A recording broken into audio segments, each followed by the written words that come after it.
What's up, guys? I am back. Now, we of course went to the hospital on Sunday. I put a video up just letting you guys know where I'd be and everything. And Lucas actually showed up pretty quick. It didn't take very long to get him here. And everything was very straightforward. No complications or anything crazy happening. And we're already back now, and he's asleep and everything, just kind of hanging out. So everything went well. So thanks to everyone on Twitter, on YouTube, and everything for all the well wishes. We saw them. We were reading through them at the hospital and everything. So I do appreciate that. And so when Lucas is ready, this is his name, Lucas. When he's ready, don't worry, I'll make sure he gets started at least right with some NES or some Mario or something. We're not going to start with like 4K or anything. Got to make sure they can at least play through the original Mario before you get him into Call of Duty or anything like that. But yes, thanks to everyone. I am back though. Everything went well, so we're good to go. We spent a couple days in the hospital, and we're back Tuesday today. So I did kind of want to go over a few things because we are, of course, heading into E3, and there's going to be a lot of rumors. Some are already starting to pop up. We're starting to hear more about the PlayStation 5 and some other things that we're going to go over tomorrow in Newswave. Yeah, Newswave back tomorrow morning, which is great. Excited to be back, even though I technically only missed, I guess, one day. But we unboxed some Nintendo refurbished stuff this morning. If you missed that, and you can check that out. But I noticed some stuff with GameStop because do you remember how they have a Powerup rewards program card? Well, they appear to be trying new things with it. And I kind of look at this and I say, okay, GameStop at least has the right mindset, but they seem confused. They seem like they're just trying anything they can right now. They, of course, have a new CEO and stuff, and I'm sure there are a lot of ideas going on right now in the background, and I think they're a bit concerned about really, I guess, how many games they can actually sell, as they kind of seem to be playing around and putting a limit on savings. So we're going to go over that a bit and why I'm a bit concerned about their mindset right now. But I think they at least are going in the right direction, which is they're willing to change whatever they can to make this work. Now, they do have a sale, okay? So they do have a sale going on right now. There's Memorial Day sale and everything. And just so you guys know, because I'm sure there's some people out there who are curious about some of these savings. Ark, just so you know, Ark Survival Evolved is $25 now with the Powerup Reward card on the Switch. So, don't miss that one. Would hate for you to miss that. Now let me go over here.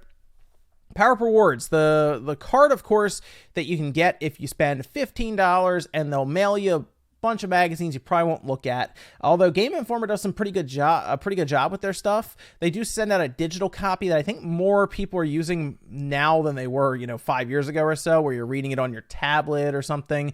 But you do get actual magazines in the mail, which is still cool because they're getting harder and harder to get. A lot of magazines are, of course, going away and everything.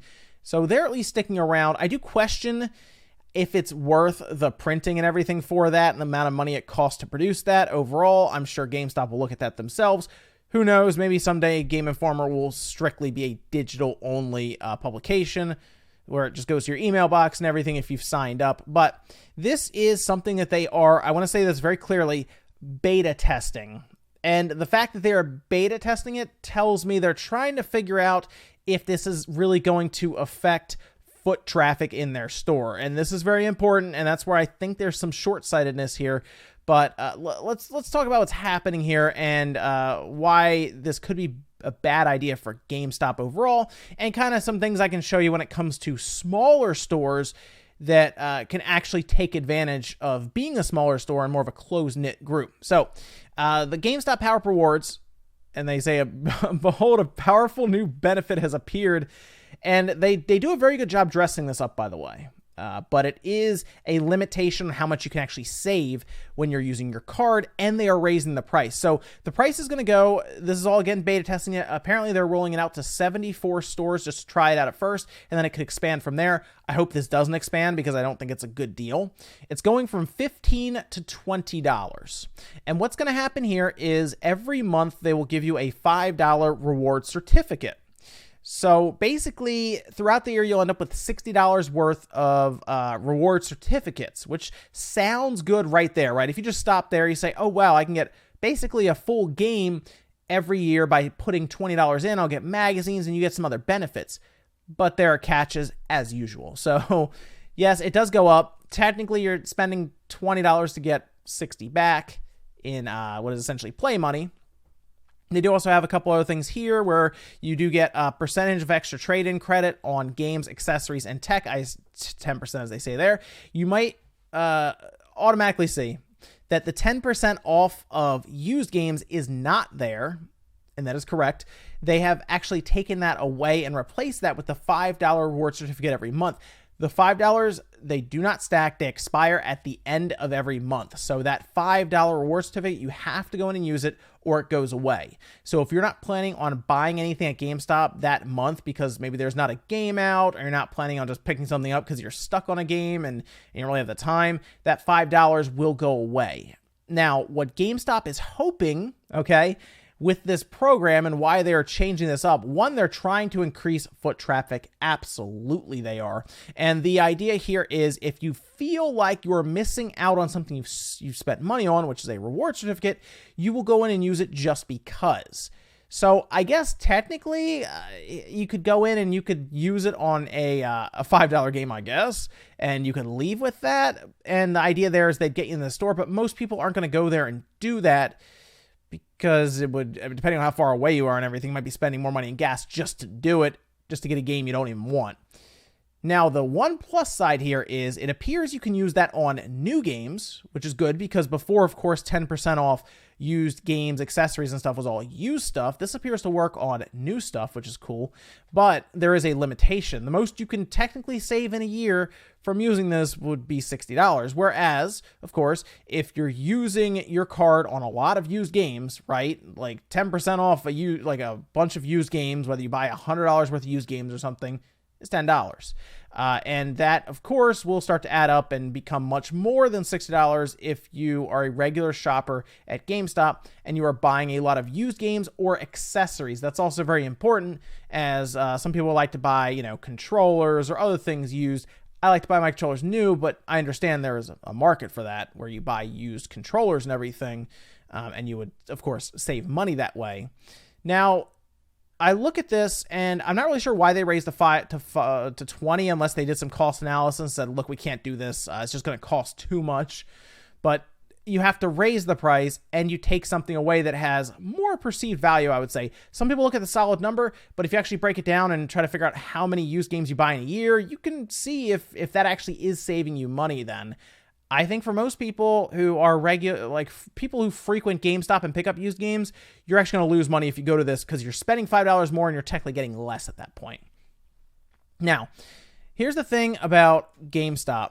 They have tried a lot of things. They haven't really ever made all of it completely public, as they will keep some stuff to different regions. They don't always bleed into other regions. They keep them in different parts of the world even. Like, it might not even all be in the US, maybe other parts of the world. But there are a couple things here. There's one that I remember that they discontinued, and it really frustrated me because I actually liked it. I didn't mind spending the extra money, but I think they were giving away too much money. This is actually their Powerup rewards. This is kind of their terms of service and stuff. It kind of explains everything to you. A lot of the legalese and everything are in here. But they did leave, I think it's because some people still have it. I think mine's expired, unfortunately. But they do have the Elite Pro membership, and I actually like this. I believe it was $25. It's either $25 or $30, but either way, that's $5 or $10 more than the one I just showed you that they're beta testing in 74 stores. And this one was kind of neat because it did 20% bonus trading credit on games, accessories, and everything, and consumer electronics for 1 year. Doesn't work for systems, of course, because they don't really, because that is a large chunk if you do that. And it also took 20% off previously owned games and accessories for 1 year, and it did free 2-day shipping on eligible items on GameStop.com with $35 of minimum purchase. Obviously, the shipping makes sense. And, of course, you get your Game Informer magazine. But that was actually a really cool thing there. And I think I actually got over on them on that one because any used games I would buy, I would get 20% off. And that actually is a fair amount. So with their used games, they, of course, like to do $55 or whatever off of it. And, of course, 20% of that is, $11? So I would have $11 knocked off, and all of a sudden you can kind of see how much is coming off of these things if you buy them over time. A percentage, I feel, is generally better than a solid number that they are doing there. It seems like they're trying to make it look better and, of course, force you into the store because it expires at the end of the month. Now, let me show you how a smaller store would do this. And I've run smaller stores and everything, and I understand that this is something that would be difficult for GameStop to pull off and much easier for a closed, like, knit group of people who are running a couple of stores can do. Now, I put this up on Twitter, kind of like, oh, look what they did their Powerup rewards card. It shows a solid number, but percentage technically is better for a lot of people who shop frequently. Cody here actually is a co-owner of Pink Gorilla. It's a store I hope to visit someday, but it's on the West Coast, Seattle and everything, and it's kind of far away for me. But someday I'll get out to West Coast because I want to visit some of the places out there, and of course E3 and stuff. It's a whole thing I'd like to make happen. So maybe someday I'll get out there and check it out. But Cody, for example, and this is something that I've even done where we do our own card and everything, and we played around with percentages and all kinds of stuff. He said, my store has a similar program. Buy a t-shirt every time you wear the t-shirt in store. You get 10% off almost everything, 20% on Fridays. This lasts for life, and the shirt costs $20. Yeah, I would say that beats their program. It's a good way, obviously, for promotion for the store because people are wearing a shirt and people feel like they're getting a deal. They feel like they're getting over on the store, I guess, is a good way to put it, I guess. 20% on Fridays makes a lot of sense, by the way, because that's payday for a lot of people. That's makes a lot of sense there. But it's tough making the customer feel like they're getting over on a store. Kohl's does a great job of this. It sounds weird because Kohl's is actually doing horrible. I think that's more management level decisions, to be honest, and I think they're fairly wasteful when it comes to a lot of their stuff. But Kohl's will show you a high price, and then they will automatically knock the price down, right? Automatically. What they're showing you is a balloon price and then showing you a cheaper price to make it feel like you are getting over on them. And it works. I mean, people buy stuff at Kohl's because they feel like they're getting over on the store and they're saving money. That's something I wouldn't mind seeing GameStop adopt. I don't think they need to charge for discounts in the store for a card. I think they're going to figure that out eventually, and they will introduce some sort of freebie card that gives a percentage off of used games. I think they're very reactionary right now because of how poorly they're being evaluated right now in stocks and everything. It doesn't look great for them. I think this is a bit of a knee-jerk reaction, and I do believe eventually they'll settle on something that like Food Lion does, where they have their own card where there are specials and the card costs nothing and you just get money off of food and stuff. So I think that is the inevitable endpoint there for them. And I think it would work because people would have a card in their wallet. Like, most people aren't going to sign up for this player free thing here and walk around with a card or anything. The points on their website just aren't worth it, to be honest, to have a card and you're walking around with. Some people might do it, but for the most part, I don't think I would like go crazy if I lost that card or something, right? So I think if you can get to that point where people feel like they're getting over on the store, but you're still making quite a bit of money on your used stuff, then that's probably your best bet. They already have this large ballooned price in front of you with the $55 on a new used game, a game that's come out fairly recently, but it's now used. So I think if they use that to their advantage right now and make it feel like you're getting a deal every time you shop there, that's when you get to the point where you can actually get people in and they feel like they have a reason to come in. This wouldn't be a good method, I don't think. I think they're going to find that this won't work that well, is what I believe, and they'll pull away from it, much like they pulled away from their rental service. Remember that? They apparently canceled that in like 0 hour, so this might be something as well. They've actually made this one a bit more public, though, whereas before it was more of an insider getting all of the information. Let me know what you guys think about this down below, with GameStop being fairly confused, it seems, unsure what to do, and just throwing whatever they can at the wall and see what sticks. I'm very curious. Make sure you guys like the video if you liked it, dislike it. If not, make sure to subscribe. We're going into E3. It's going to get pretty serious. I can tell you that now. Things are already happening, and it's going to be a lot of fun. So I'll see you guys tomorrow morning there for Newswave.